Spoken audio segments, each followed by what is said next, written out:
What's going on, everyone? Welcome back to the channel. I hope you all are doing good. We're going to be looking at the iPhone 8 and comparing it to the iPhone 10 and seeing which one you should get, whether you should save some money and get the iPhone 8, whether you should ball out and just spend a couple $100 more on the iPhone 10. Now, in realistic viewpoints, they're only really around like $150 to $200 difference in prices, and honestly, there's quite a bit of difference between them, and you guys already know body-wise how different they are. I mean, one is a full screen bezel-less almost trend with a notch. The iPhone 8 still kind of has that older design, but there's a lot of similarities between them too, so this is kind of interesting. I was going to do like an iPhone 6s versus iPhone whatever, but I think this one is a little bit more practical for like this year's use at least, and I think in 2019 we're definitely going to be seeing a lot of people buying older and used technology than buying newer technology because of that whole price trend of like phone manufacturers are increasing their prices. So as kind of a rebuttal to that, I think more people are going to buy used phones, and both of these phones are still very good options in 2019. I've done separate videos on both of these, so you guys can go search on my channel for those. But as far as the iPhone 8 and iPhone 10 comparison go, let's just go jump into it, man. Now, both of these came out on the same year, at the same day, at the same second, at 2017. They were both pretty much announced the same hour or whatever. However, the iPhone 10 was released like a month later after the iPhone 8. So the iPhone 8 was released in September, the iPhone 10 was released in October. So a little bit of difference in timing, but there's a lot that can be said with the difference in timing of these things being released, and I'll get into that in the software side of things. But in terms of the body, I'll definitely say that they both feel pretty much the same in the hand. You know, they both have the premium feeling design to it. The iPhone 8 has glass on the back, the iPhone 10 also does that. I think basically the iPhone 10 looks more premium because it has the dual camera setup on the back, but also because of the full screen that it has on the front with very little bezel. The only bezel is at the notch. The screen pretty much goes onto the sides everywhere else, and with the iPhone 8, you can see we still have the home button. We still have large bezels on the top and bottom. A lot of people like that, a lot of people don't. I think as more days progress, less and less people like the bezel aspect of it, but a lot more people like the fingerprint sensor aspect of it. And I'm one of those people, I like Touch ID more than Face ID. In a case like this, I would still prefer Touch ID, but I think Face ID still has kind of grown on me. I did a video where I said I hated Face ID, and I think I did kind of grow into me a little, and I think a lot of comments from that video really grew on me, and I think my opinion has changed a little bit, but still, I'm not a huge fan of Face ID, so that's one thing you kind of have to keep in mind there. But really, all the ports are the same, lightning ports on the bottom, no headphone jacks, and pretty much they have the same things, wireless charging from the back with the glass on it, and really that's pretty much it. I think the main other body difference is like the power button on the iPhone 10 is a little bit bigger than what the iPhone 8 had, but really that's pretty much the difference in terms of the body, how they look. Now, the iPhone 10 does have a 5.8-inch AMOLED screen. The iPhone 8 has a 4.7-inch IPS panel, and that in and of itself is a pretty big difference. You know, the iPhone 10 has a much better panel than the iPhone 8 does, and there's really no other way to go about it. I don't think the iPhone 8 panel is horrible, especially when you consider the price. You know, it's a lot cheaper than the iPhone 10, but still, I mean, that's still a pretty big difference. And I would still prefer the iPhone 10 display really over any other display on any iPhone ever released. Well, the iPhone XS Max is a little bit different, but the iPhone 10's panel is still very strong, and there's not really a lot of panels out there in the phone realm where it outperforms the iPhone 10 screen. So I still think the iPhone 10 screen is super awesome, and in terms of both of them, the iPhone 10 beats it in a landslide. They both have IP67 dust and water resistance, and really in terms of the outside, I think I covered most of it. They both have Force Touch and everything. Now, kind of delving deep into it, I kind of hinted on it into the software, and this is the weird thing. Okay, the iPhone 8 started with iOS 11. Right now it's on iOS 12.1.3, and it's going to get several more versions of iOS. It's really hard to tell when it's going to stop, but here's the thing. I think the iPhone 10, because it was released like a month later after the iPhone 8, and because it didn't necessarily start at iOS 11, it started on iOS 11.1.1, I'm honestly going to say that it will probably last 1 year longer in software than the iPhone 10, and that's kind of hard to believe, and a lot of people don't think so because they were announced the same time. But because the iPhone 10 is so different than the iPhone 8 and even the iPhone 8 Plus, it has the more gesture-based design and everything, and because the iPhone 10 has more in common with the iPhone XS than the iPhone 8, I could totally see the iPhone 10 being supported in software longer than the iPhone 8. Now that could also go with the iPhone 8. It could also be supported for an extra year, but if I had to put my money on it, Apple is not going to extend the iPhone 8 longer than it needs to, because they want to get that old design out of the way so they can make room for the newer design. And this is a prime example. I'm pretty sure Apple's going to extend the iPhone 10's lifespan and software a little bit more than what they normally do. So like what the iPhone 5s did, it got an extra year support. I think the iPhone 10 is going to go down the same road. So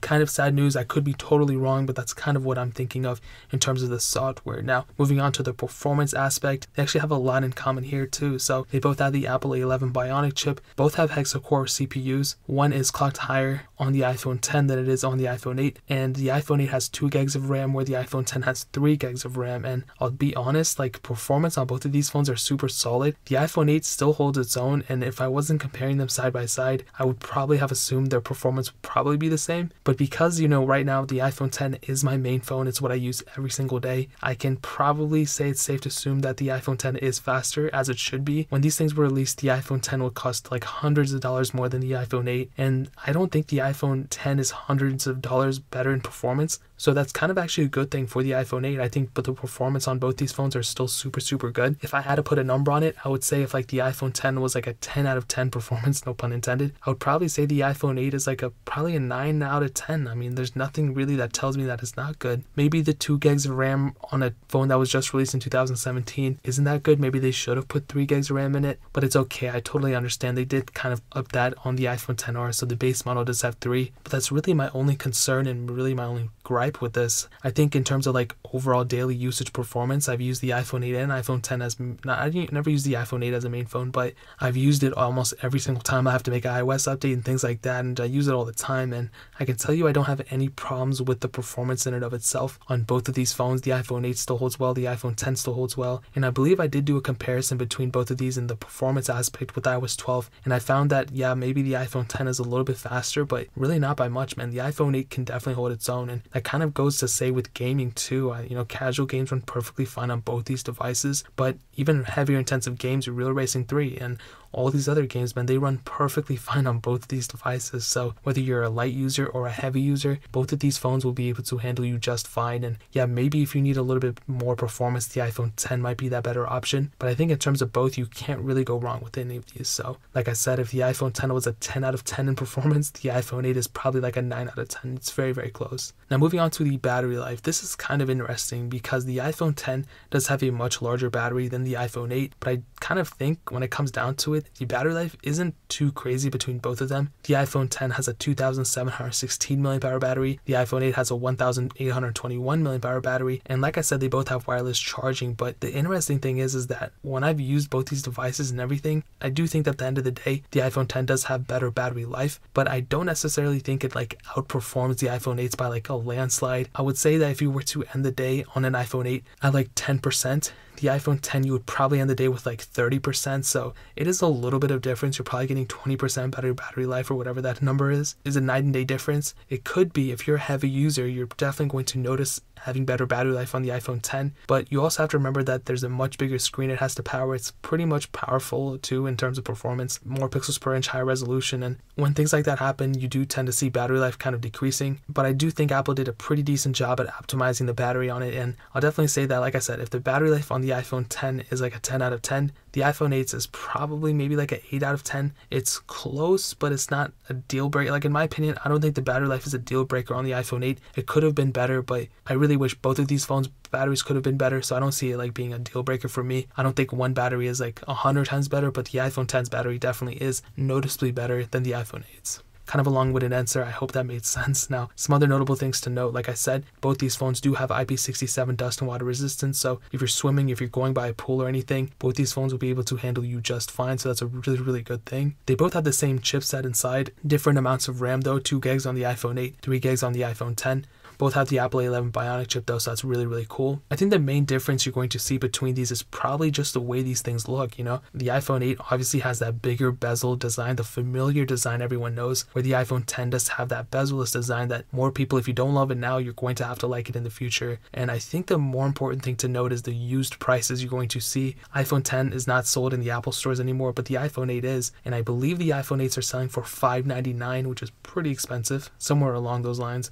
And the iPhone 10 you can probably find in the used market for $599 as well, probably cheaper than that. So really you're looking at a new price versus a used price, because like I said, you can't buy a new iPhone 10 in the Apple stores. You might be able to get them through your service provider, AT&T, Verizon, whatever. But in terms of you actually walking to the Apple store, the iPhone 8 is the only phone you're going to have between both of these. So what I'll tell you is, if it was between a new iPhone 8 or a used iPhone 10, I would 100% choose a used iPhone 10 over a new iPhone 8. Even if you have to give up the home button, even if you have to gain Face ID or whatever, I would still rather use Face ID any day, gain a bigger screen, an OLED screen, better performance kind of, and better battery life. I mean, like I said, you can probably get a used iPhone 10 for cheaper than a new iPhone 8, and so that's kind of my opinion. I would rather get an iPhone 10 than an iPhone 8, but that's no knock to the iPhone 8 either. That's still a very, very good phone. If you want to get a used one, I would really recommend that. There's quite a bit of difference in price between a new iPhone 8 and a used iPhone 8. I've seen used ones go for around $300, so kind of keep that in mind. So what I'll do is I'll link an iPhone 8 in the description below. I'll also link an iPhone 10 down there too. If you want to find them for the cheapest prices ever, you might want to go to eBay or Craigslist or something. Those are where you'll probably find the cheapest ones, but they're also in